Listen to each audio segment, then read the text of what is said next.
Hello students, आज हम class 10th में एक्सरसाइज 1/4 पढ़ेंगे जिसका नाम है परिमेय संख्याओं का दशमलव प्रसार।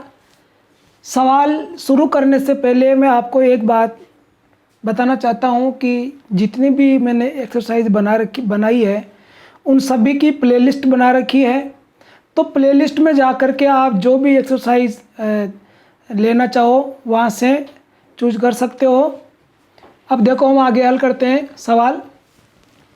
बिना लंबी विभाजन प्रक्रिया के बताइए निम्न परिमेय संख्याओं का दशमलव प्रसार शांत है या अशांत आवर्ती। बिना लंबी विभाजन प्रक्रिया 9th क्लास में जब हमने पढ़े थे ये दशमलव प्रसार, तो हमने विभाजन करके किया था, डिवाइड किया था हमने। इसके अंदर हमें डिवाइड नहीं करना है, बिना डिवाइड करे हमें ये बताना है। तो इसके लिए हमारे पास एक नया रूल इसके अंदर आया 10th क्लास में। क्या है कि जो हर वाली संख्या होती है, हर का गुणनखंड, जब हम हर की संख्या के डेनोमिनेटर की नंबर के फैक्टर करते हैं, अभाज्य गुणनखंड करते हैं, तो वो 2 की पावर n और 5 की पावर m के रूप में हो। अगर ये रूप उसके अंदर आ रहा हो, ऐसी फॉर्म हर के गुणनखंडों में आ रही हो, 2 के ऊपर घात कितनी भी हो सकती है, 5 के ऊपर घात कितनी भी हो सकती है, मतलब 2 कितने भी बार आ सकते हैं, 5 कितने भी बार आ सकते हैं, लेकिन दोनों आने चाहिए, तो वो संख्या शांत होती है। और अगर इनके अलावा भी कोई संख्या आ गई तो फिर वो अशांत आवर्ती कहलाएगी। तो देखो पहला क्वेश्चन है इसका 13/31 है। तो हमें और कुछ नहीं करना है, हर वाली संख्या के अभाज्य गुणनखंड करने हैं। तो अभाज्य गुणनखंड करेंगे, इसमें 5 का भाग जाएगा पहले, 5 के 30, 1 बच गया 12, 5 दूना 10, 5 25। फिर 5 से करेंगे तो 125 बार जाएगा, फिर 5 से इसमें 25 बार हो गया, फिर 5 बार, और फिर ये हो गया 1। तो कितनी हो गई, 1 2 3 4 5। तो इसको हम क्या लिख सकते हैं, 13/5 की घात 5। तो अब हम इसके हर के गुणनखंड को देखेंगे कि इसमें 5 की घात हमने लिखा था 2 की घात n और 5 की घात m। तो 5 की घात m तो इसके अंदर आ गई। जब 5 की घात m इसमें आ गई तो हम इसमें 2 की घात 0 लगा सकते हैं, क्योंकि जिस संख्या की घात 0 होती है उसका मान होता है 1। और 1 तो हम यहाँ पर गुणा में मान ही सकते हैं, जैसे 5 लिखा है तो इसको 5 गुणा 1 भी लिख दें तो भी वो तो रहेगा तो 5 ही। तो इस कारण से यहाँ 1 तो है, और 1 है तो हम 1 की जगह 2 की घात 0 लगा सकते हैं। अगर यहाँ 2 आ जाता तो यहाँ 5 की घात 0 लगा देते। जो भी इन दोनों में से यहाँ पर नहीं है वही संख्या यहाँ पर लगानी है, तो हमने ये लगा दिया। तो ये रूप कौन सा हो गया, ये रूप ये बन गया, 2 की घात n 5 की घात m के रूप में बन गया, इसलिए ये संख्या शांत है। तो इसकी लाइन क्या लिखेंगे, इसका इसके हर का गुणनखंड 2 की घात m इंटू 5 की घात n के रूप में है।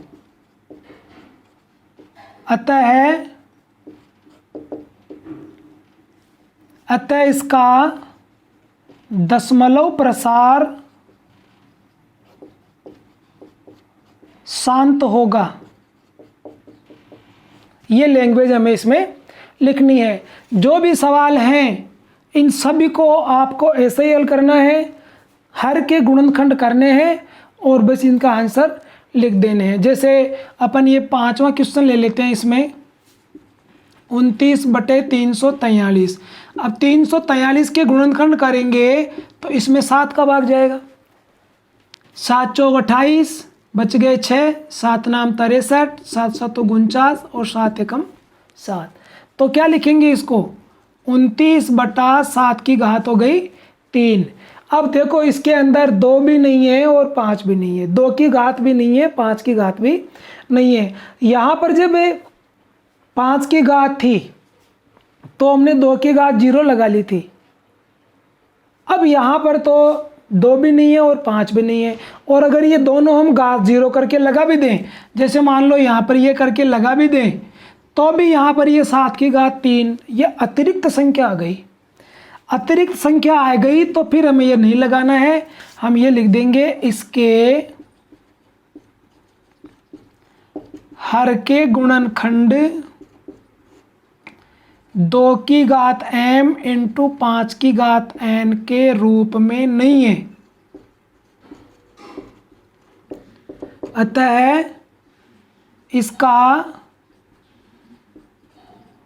दशमलव प्रसार अशांत आवर्ती होगा। बस ये इसके अंदर लिख देंगे। जैसे सवाल नंबर ये 6 वाला है, इसमें तो गुणनखंड किए हुए ही हैं, हमें गुणनखंड करने ही नहीं है, डायरेक्ट लिख देंगे कि यार के गुणनखंड 2 की घात m इंटू 5 की घात n के रूप में है, तो ये शांत है। इसमें देखो 2 भी आ गया, 5 भी आ गया, 7 भी आ गया, गुणनखंड किया हुआ है, तो इसमें 2 और 5 के अतिरिक्त आ गया, तो ये संख्या अशांत आवर्ती हो जाएगी। इधर ये 6/13 है तो इसमें भी 13 आ गया अलग से, तो ये भी अशांत आवर्ती हो जाएगी। इस प्रकार से आप ये फर्स्ट क्वेश्चन जो है पूरा कर लेंगे। अब देखो सवाल नंबर दूसरा है, जिसमें लिखा प्रश्न संख्या 1 में से ही वो संख्याएं लेनी है। ये सभी संख्याएं मैंने क्वेश्चन नंबर 1 वाली लिखी है, तो उन संख्याओं के दशमलव प्रसार लिखो जो शांत है। अभी पिछले क्वेश्चन में तो हमने केवल जांच करी थी कि ये शांत है या अशांत है, अब हमें इसके अंदर जो शांत है उनका प्रसार भी करना है। तो वहाँ से क्वेश्चन नंबर 1 में से हम देख लेंगे कि कौन कौन सी शांत थी। तो जैसे पहला सवाल है ये 13/31 25 ये संख्या शांत थी। अब इनका प्रसार करने का मेथड मैं आपको समझा देता हूँ, उसके अनुसार आप इन किसी भी संख्या का प्रसार कर सकते हो।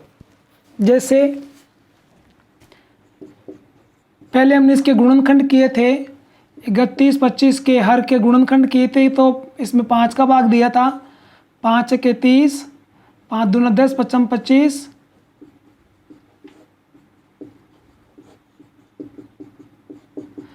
2 4 5 बार हुआ था, तो ये हुआ था 5 की घात 5 हो गया था इसमें। अब प्रसार करने के लिए हम क्या करेंगे कि यहाँ अपोन में बटे के अंदर 2 की और 5 की घातों को बराबर करेंगे। बराबर करेंगे तो यहाँ 5 की घात तो 5 है, तो हमें यहाँ 2 की घात भी 5 लगानी पड़ेगी।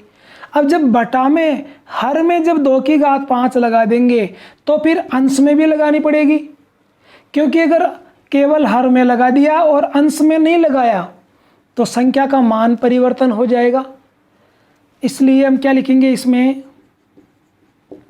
अंश व हर में 2 की घात 5 से गुणा करने पर, यहाँ कारण लिख देता हूँ, 2 व 5 की घातें बराबर करने के लिए, ये तो मैं एक ही बार लिखूंगा ताकि आपको समझ में आ जाए भाई क्यों गुणा किया है, दोनों घातें बराबर करने के लिए। तो अब हो गया 13 बटा नीचे 5 की घात 5 है और 2 की भी 5 हो गई, और यहाँ पर भी हमने 2 की 5 लगा दी।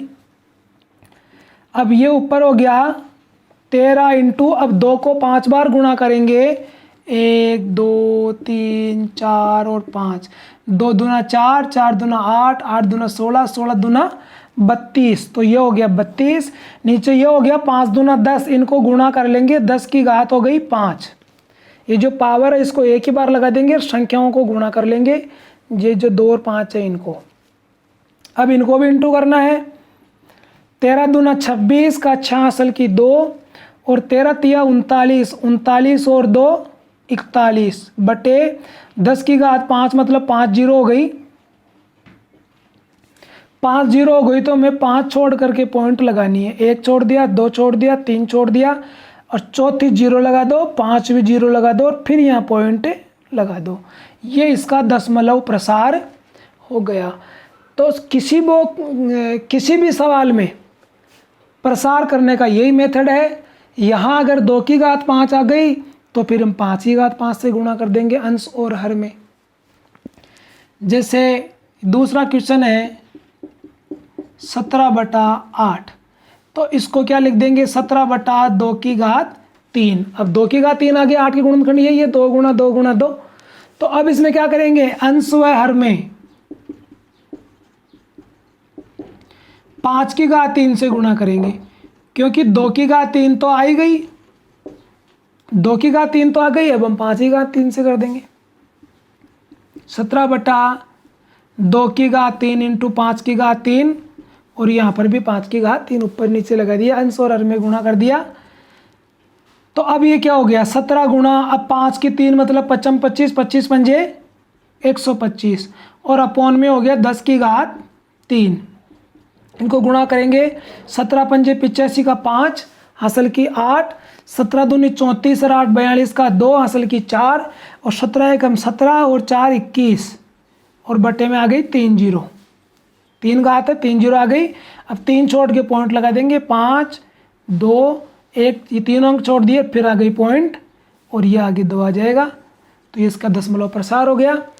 जो संख्या अपरिमेय है उसका हमें प्रसार करना नहीं है, जो संख्याएं परिमेय हैं उनका प्रसार करना है। जैसे ये 6 नंबर है, इसमें 2 भी आ रहा है और 5 भी आ रहा है। तो देखो ये सवाल और हल करके बता देता हूँ, क्योंकि इसमें दोनों ही आ रखे हैं लेकिन घातें इनके बराबर नहीं है। 6 वाला जो है 23/2 की घात 3 है और 5 की घात 2 है। हमें तो कुल मिलाकर के इनकी घातें बराबर करनी है, तो जिसकी कम है उससे गुणा कर दो। 2 पर तो 3 है, 5 के ऊपर 2 ही रह गई, 1 कम पड़ रही है, तो हम इसको किससे गुणा करेंगे 5 की घात कम पड़ रही है 1, तो 5 से करना पड़ेगा। तो ये लिख देंगे अंश व हर को 5 से गुणा करने पर। तो यह हो गया 23 गुणा 5, और यहाँ 2 की घात 3 5 की घात 2 इंटू 5, 5 मतलब 5 की घात 1 होती है। तो अब ये हो गया 23 पंजे 5 तिया 15 5 दूनी 10 11 115 हो गया, और यहाँ हो गया 2 की भी 3 और 5 की भी 3, दोनों घातें बराबर हो गई। बराबर हो गई तो इसको क्या लिख देंगे 10 की घात 3। तो इसमें अब 3 जीरो हो गई, तो 3 छोड़ के पॉइंट लगा देंगे, 5 छोड़ दिया 1 छोड़ दिया 1 छोड़ दिया, ये पॉइंट लगा दी। तो ये इसका दशमलव प्रसार हो गया। इस प्रकार से कोई भी संख्या इसमें से हो आप हल कर सकते हो, मेथड आपको समझ में आना चाहिए। देखो ये सवाल नंबर 3 आ गया। ये जो संख्याएं दी गई है इनके लिए हमें ये निर्धारित करना है कि परिमेय संख्याएं हैं या नहीं है। अगर परिमेय हैं, वो P/Q के रूप की है, तो Q के अभाज्य गुणनखंडों के बारे में आप क्या कह सकते हो?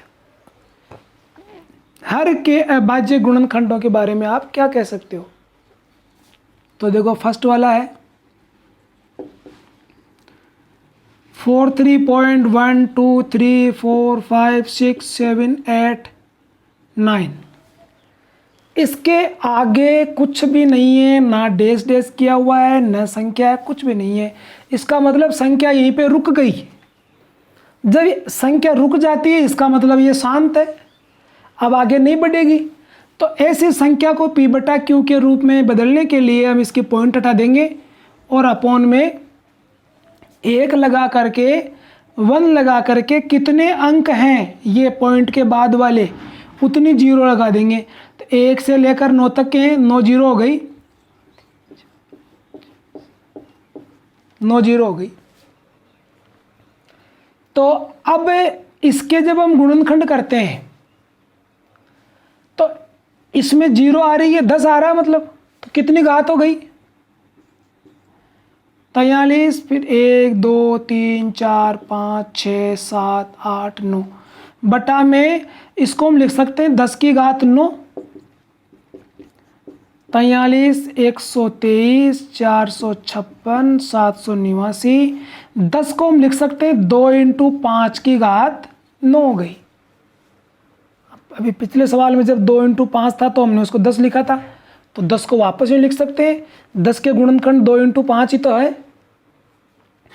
तो ये हमने कह दिया। इसने कहा था कि आप Q के बारे में क्या कह सकते हो, हर के बारे में क्या कह सकते हो। तो हम ये कह सकते हैं कि इसका हर 2 की घात m × 5 की घात n के रूप में है, क्योंकि ये घात तो दोनों की है।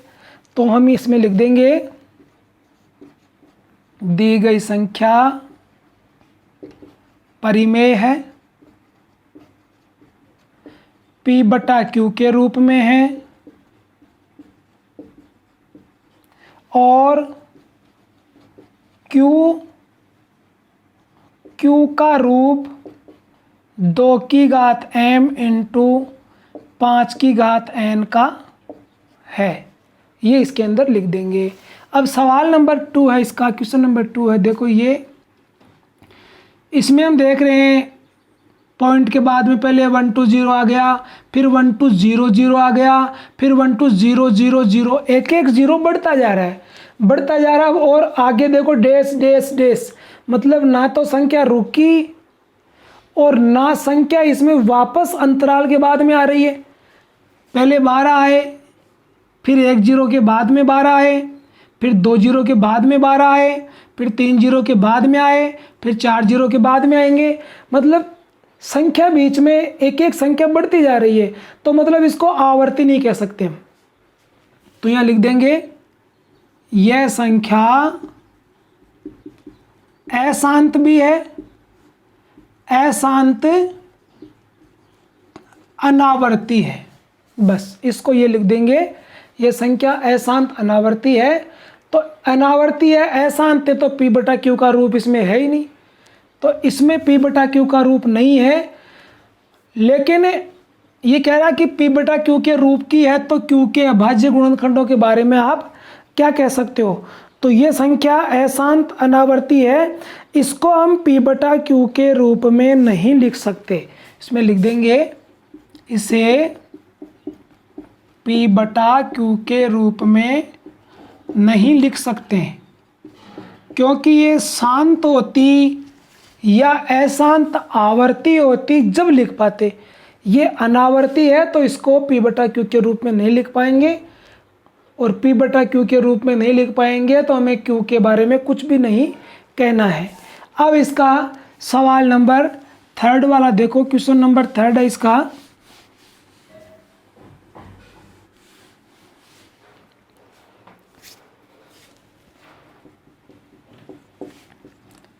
(43.123456789 तक है, और इसके ऊपर बार खींचा हुआ, मतलब बार बार।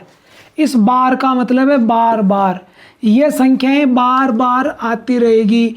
1 2 3 4 5 6 7 8 9 तक आ गई, फिर दोबारा 1 2 3 4 5 6 7 8 9, फिर दोबारा 1 2 3 4 5 6 7 8 9 तक ये संख्याएं चलती जाएगी। तो इसको कहते हैं आवर्ती, बार बार आना, यह आवर्ती कहलाता है। इसको P/Q के रूप में चेंज करना हमने कक्षा 9 में ही पढ़ लिया था। तो देखो अब इसमें कैसे चेंज करेंगे, यहाँ इसको दोबारा आपको चेंज करके समझाता हूँ। पहले मान लो, माना x बराबर, इसको x के बराबर मान लो 43.1 2 3 4 5 6 7 8 9 लिख देंगे। फिर इसमें आवर्ती हो रही है, फिर दोबारा लिख देंगे 1 2 3 4 5 6 7 8 9, आगे डैश डैश कर देंगे। मतलब इन्हीं संख्याओं की आवर्ती हो रही है, 1 से लेकर 9 तक की बार बार आवर्ती हो रही है। इनको x के बराबर लिख देंगे। अब हम देखेंगे कितने संख्याओं पे है ये आवर्ती, 1 2 3 4 5 6 7 8 9 पर ही है। तो 9 पर है, तो हम क्या करेंगे, इसको 10 की घात 9 से, यानी 9 जीरो लेनी है। 9 जीरो वाली संख्या कह दो या 10 की घात 9 कह दो, से दोनों तरफ गुणा करने पर, पहले इसको समीकरण नंबर 1 कह देंगे।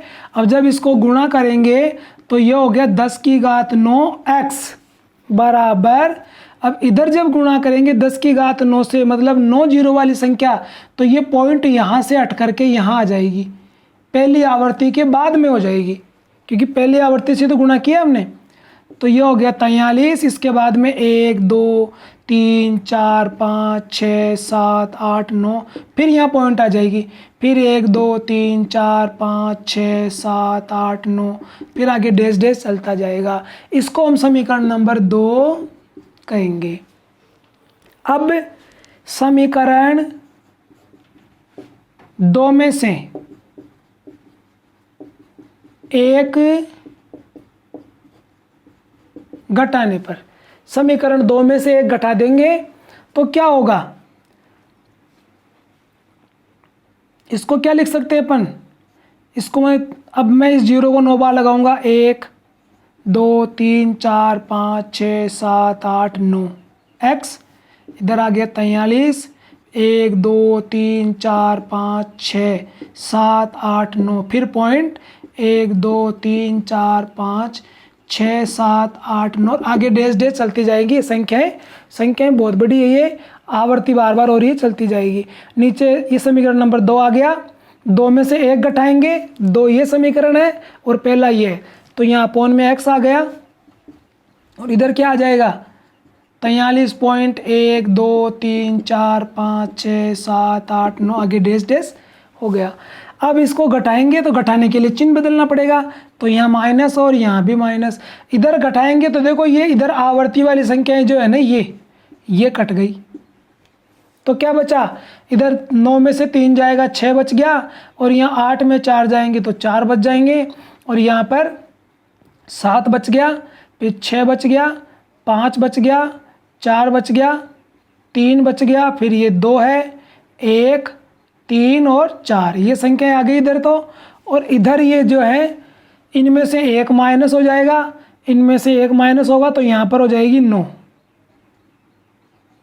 9x लग जाएगा, यहाँ 9 हो गई, बाकी ये सब संख्या 9 हो जाएगी, 1 2 3 4 5 6 7 8, तो 1 2 3 4 5 6 7 8, इसमें कितनी संख्याएं थी, 1 2 3 4 5 6 7 8 9 10, 1 2 3 4 5 6 7 8 9, एक संख्या कम रहेगी।